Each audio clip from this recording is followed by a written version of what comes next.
Hello there, my name is Erica Tilghman. I will be doing my presentation on ADHD in young childhood. I want you to sit there for a moment and imagine yourself as a 4.5 or a 10 to 11-year-old who has been diagnosed with ADHD.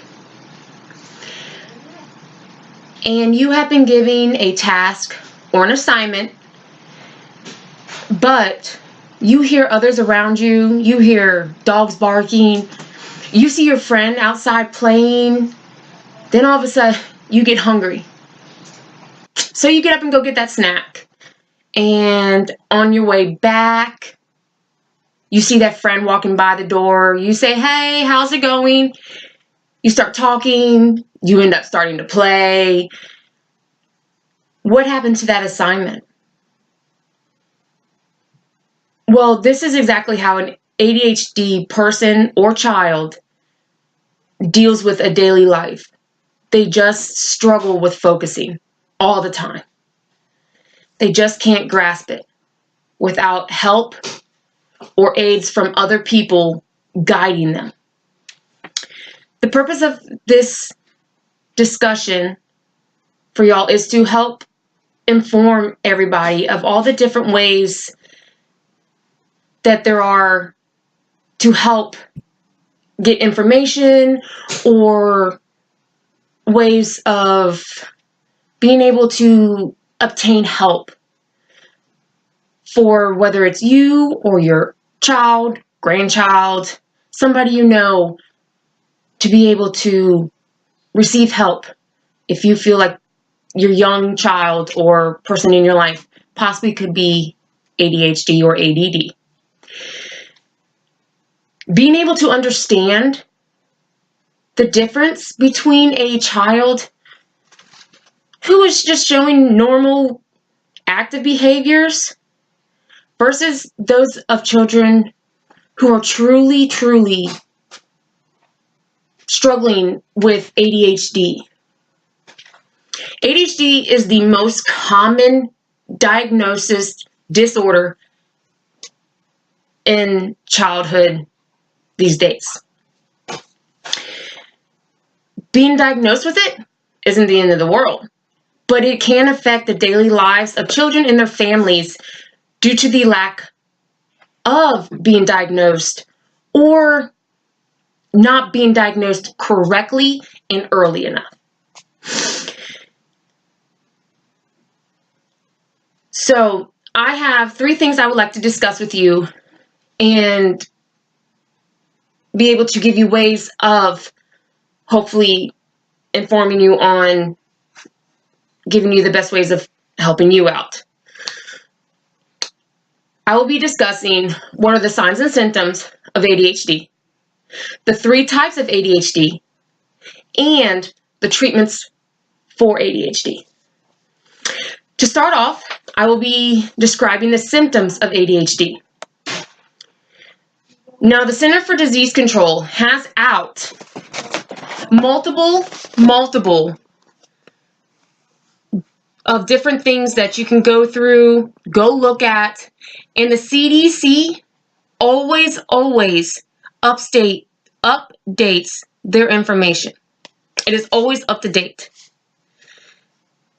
So you can always count on that their site constantly has up-to-date information. And you get to choose whether it's whatever state you're in. So with being in Virginia, this information is going to be based off of Virginia research. So the symptoms of ADHD, the inattention, which is the lack of focus and poor time management. Hyperactivity, which goes under hyper-focused, weak impulse control, not able to control when you should be able to control what needs to be controlled. Comorbid. This is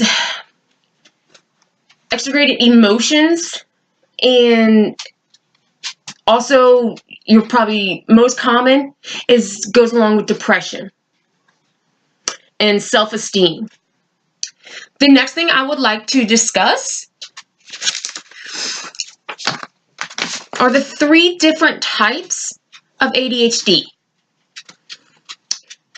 Now, there are 2 main types, and then there's one that combines these 2. So that's why there's 3. So, predominantly inattention. This goes with they make careless mistakes. They they struggle with following very, very detailed instructions. And then keeping organized and staying on task or activities. The second would have to be predominantly hyperactive and impulsive. Feel the constant need to stay moving. Talk or run around excessively. Struggle with self-control and interactive of others. So far, have you seen this in a lot of family members or yourself or probably a lot of your children? Now, the third one takes both A and B, and they're combined. This one, in order for a child or an adult to be diagnosed with the combination of both A and B, the predominantly attentive and predominantly hyperactive impulsive, they have to have 6 or more symptoms of each, or a combination of both of those types of ADHD. Finally, I will be discussing the treatments for ADHD. The 2 main treatments: behavioral therapies and medication. For behavioral, reinforce the good behaviors with a reward system.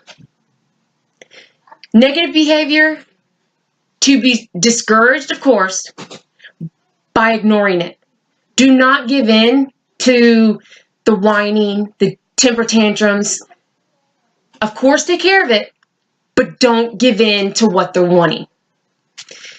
And the second one is medication. Of course, everybody doesn't want to give medication, but the medication helps. The 2 types of medication is methylphenidate and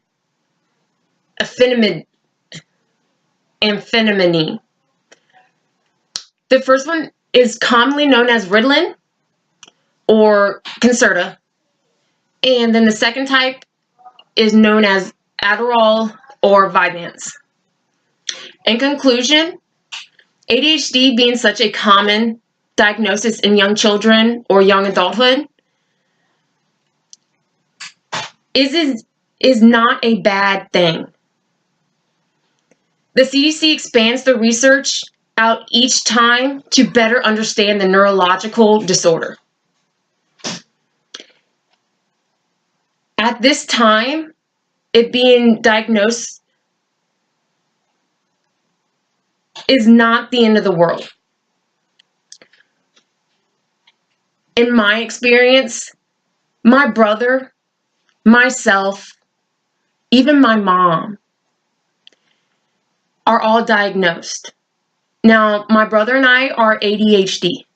My mom's only ADD. My husband and I are going through the process of being the advocate for my son and finding out and getting him tested for ADHD. It's rough. He's only 4.5 years old. It is rough. But doing all this research, it helps out a lot. Now, there are a whole lot of statistics, so it made me feel better. So it's not like I'm the only one in the world. This shows the estimated number of children who have had ADHD from 2003 to 2016. This is in the millions. So by 2016, 6.1 million children in the state of Virginia Now remember, this is all Virginia statistics. This is the National Study for Children's Health. And this is all in the millions of children who have been diagnosed with ADHD. This one down here is all the other states and the percentages of children. And up here, this shows the percentages of children who are diagnosed with that comorbid, who have that second diagnosis of another disorder, whether it's depression, anxiety. The two highest percentages on this one is behavioral and anxiety.